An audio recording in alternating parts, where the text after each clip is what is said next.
माननीय प्रधानमंत्री एवं गृहमंत्री को टूरिस्ट बोली कहउचंदी।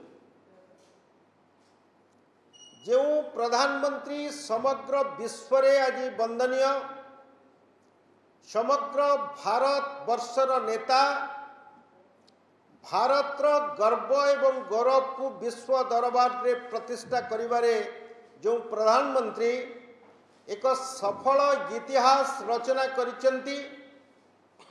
ओडिशार विकास पई पाखापाखी 18 लाख कोटी टंकार केंद्रीय सहायता प्रदान करचंती।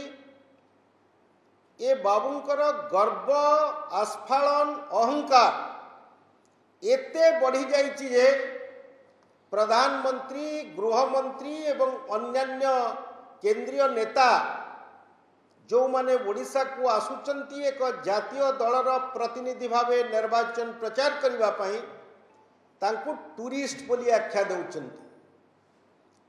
बंधुगण, लज्जा लगिवा कथा एमान को निजर क्याडर भी नुहे। ओडिशा पंजाब क्याडर रो जने ऑफिसर थिले, बाहा हेकिरी जौतुक सूत्र रे ओडिशा को आस्तिले चाकरी करिबक।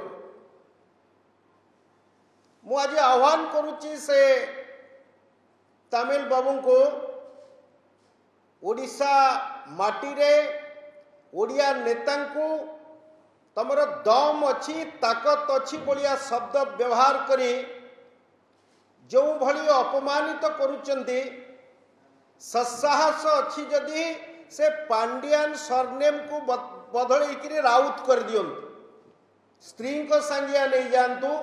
आमे जानिबु जे आपण प्रकृत रे ओडिशा माटीर हक पई रहिबा पई हकदार। बंधुगण, आपण जानिथिबे झियो बाहाले सासु घर को जाए, पुओ बाहाले घर जुइया ही आसे बोली कहा जाए। घर जुइया से माटीर पुओ नुहे।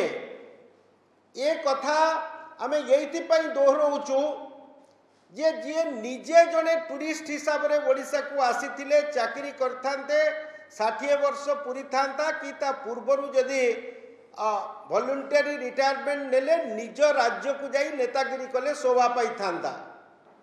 मु आज तांको अवश्य से दम अच्छी, ताकत अच्छी अपशब्द प्रयोग करिबिनी, किंतु अत्यंत संभ्रमतार सहित अनुरोध करिबी, प्रकृत रे जदि आपणकर नेतृत्व थाए, नेतागिरी करिवार हक थाए, तमिलनाडुर गोटे निर्वाचन मंडली रे जाई निर्वाचन लड़ी देखांतो।